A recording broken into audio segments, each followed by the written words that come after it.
ಬಾಗಲಕೋಟೆ ಗಲಭೆ ಪ್ರಕರಣ ತಪ್ಪಿತಸ್ಥರಿಗೆ ಗಡೀಪಾರು ಮಾಡುವಂತೆ ಕರ್ನಾಟಕ ಕ್ಷತ್ರಿಯ ಮರಾಠ ಪರಿಷತ್ ವತಿಯಿಂದ ಇಳಕಲ್ ತಹಶೀಲ್ದಾರ್ಗೆ ಮನವಿ.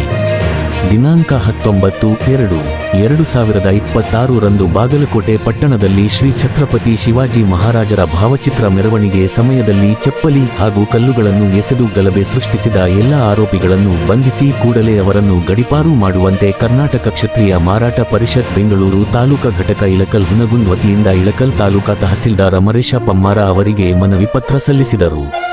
ಈ ಸಂದರ್ಭದಲ್ಲಿ ತಾಲೂಕಾ ಅಧ್ಯಕ್ಷ ನಾಗರಾಜ ಕೋರೆನವರ್, ಬಸವರಾಜ ಆರೇರ, ಜಿಲ್ಲಾ ಉಪಾಧ್ಯಕ್ಷರು ಗಣೇಶ್ ರಾವ್ ಮೊರೆ, ಪ್ರಕಾಶ್ ಜಾಧವ್, ಪ್ರಹ್ಲಾದ್ ಆರೇರ, ರಾಮು ಕಾಡೆ, ಮುತ್ತಣ್ಣ ಆರೇರ, ವಿನಾಯಕ ಕೇಶಣ್ಣವರ, ಭರತ್ ಆರೇರ, ಮೌನೇಶ ಕೋರೆನ್ನವರ್, ಅವಿನಾಶ ಕದಂ, ಆನಂದ ಚವ್ಹಾಣ ಹಾಗೂ ಇತರರು ಉಪಸ್ಥಿತರಿದ್ದರು.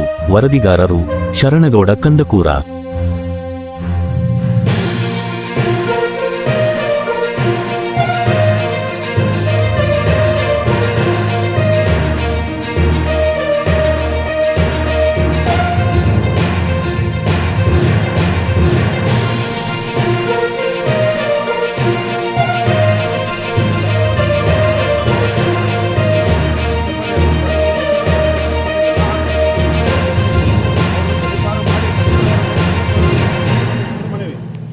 ಸಹಿ ಮಾಡಿದ ನಾನು ನಾಗರಾಜ್ ಕೋರೆನವರ್, ವಯಸ್ಸು 50 ವರ್ಷ, ತಾಲೂಕಾ ಅಧ್ಯಕ್ಷರು, ಕರ್ನಾಟಕ ಕ್ಷತ್ರಿಯ ಮರಾಠ ಪರಿಷತ್ತು.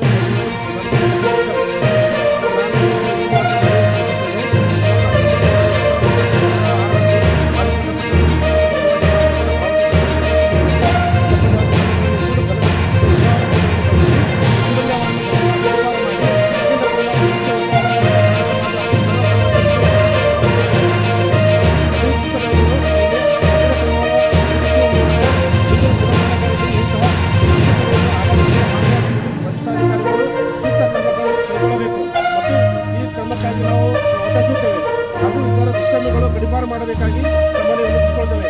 ಆದ ಕಾರಣ ನಮ್ಮ ರಾಜ್ಯಾಧ್ಯಕ್ಷರ ಆದೇಶದ ಮೇರೆಗೆ ನಾವುಗಳು ಈ ಮನವಿ ಮಾಡುತ್ತಾ ಸಭೆ ಪ್ರಕರಣಕ್ಕೆ ಪ್ರತಿಶ್ರೀ ಹಾಕಿ ಸಾರ್ವಜನಿಕರು ಶಾಂತ ರೀತಿಯಿಂದ ಜೀವನ ಮಾಡಿಕೊಡಲು ಅವಕಾಶ ಮಾಡಿಕೊಡಬೇಕಾಗಿ ತಮ್ಮಲ್ಲಿ ಈ ಮೂಲಕ ತಹಸೀಲ್ದಾರ್ಗೆ ವಿನಂತಿಸಿ ಮತ್ತು ಸರ್ಕಾರಕ್ಕೆ ವಿನಂತಿಸಿಕೊಳ್ತಾ ಇದ್ದೇವೆ.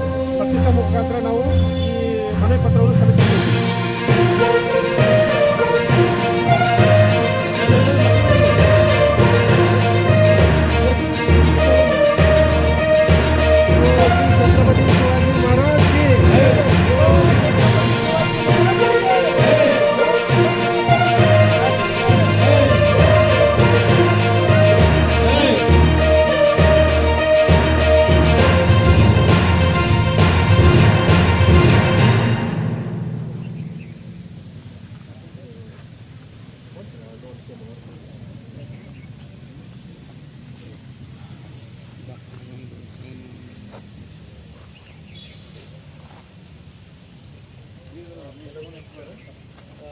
ಈ ನಿಮ್ಮ ಮನವಿಯಲ್ಲಿ ಇರುವಂಥ ಅಂಶಗಳನ್ನು ಪರಿಶೀಲಿಸಿ ನಮ್ಮ ಹಂತದಲ್ಲಿ ಏನು ಕ್ರಮ ಕೈಗೊಳ್ಳುತ್ತೆ ನಾವು ಇಮಿಡಿಯೇಟ್ಲಿ ಧನ್ಯವಾದಗಳು.